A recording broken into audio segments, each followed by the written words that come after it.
तो देखिए गाइस, भोजपुरी के पावर स्टार पवन सिंह ये है जो कि इनका दाढ़ी मोछ सब बड़े जो कि सैड सॉन्ग होने वाला। आज तक आपने भोजपुरी का पावर स्टार पवन सिंह का ऐसा लुक जो कि पहली बार देख रहे हैं, जो कि एक बड़ा लेवल पर गाना आने वाला जो कि सैड सॉन्ग होने वाला है, जो कि मेरा म्यूजिक पर जो कि कमिंग सून आने वाला है। जबरदस्त तरीके से ये लुक नज़र आ रहा है। देखिएगा, ये है भोजपुरी का पावर स्टार पवन सिंह जो कि एक अलग अंदाज में नजर, जो कि सैड सॉन्ग होने वाला अब तक का सबसे महंगा और बेहतर सैड सॉन्ग होने वाला है भोजपुरी के पावर स्टार पवन सिंह। देखिएगा, बहुत ही ज़बरदस्त तरीके जो कि सैड सॉन्ग जो कि पागल वाला रोल निभा रहे। देखिए इस फोटो में आपको गजब का लुक देखिए, सैड सॉन्ग जो कि रूहाट जैसा चेहरा बनाया है भोजपुरी का पावर स्टार पवन सिंह, जो कि इंस्टाग्राम पे ये फोटो जो कि तेजी से वार है, जिसमें गजब का लुक लिए।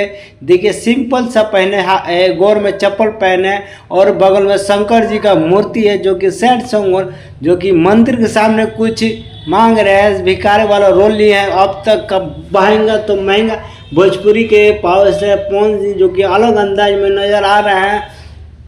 सो गाइस, कुछ ही दिन में हम लोगों के बीच ये सैड सॉन्ग आने वाला, जो कि मेरा म्यूजिक पर जो कि एक बवाल एक भोंडा एक सैड सॉन्ग होने वाला है। और एक सब के भोजपुरी के पावर स्टार पवन सिंह जो कि एक लेवल का ले आने वाले, और एक सब के भोजपुरी के पावर स्टार पवन सिंह अपने आप में ब्रांड और एक गजब का लुक लिए है। और एक सब के भोजपुरी का पावर स्टार पवन सिंह जो कि बॉलीवुड में एंट्री कर चुके हैं, जो कि एक बवाल भोंडर वाला नज़ारा आने वाला है, जो कि जबरदस्त तरीके से लुक में नजर आ रहे हैं। सो गाइस, वीडियो चैनल को सब्सक्राइब लाइक कमेंट करना ना भूलें। नेक्स्ट वीडियो में फिर मिलते हैं और एक से बड़े एक आप लोग के गाना का इंतजार, आप लोग गाना का दुलार पीजिए। So guys, video channel subscribe like comment करना ना भूलें। नेक्स्ट वीडियो में फिर मिलते हैं, आप लोग इस गाने को दुलार प्यार दीजिएगा। सो गाइस, यहीं से मेरा ब्लॉग बंद करते हैं।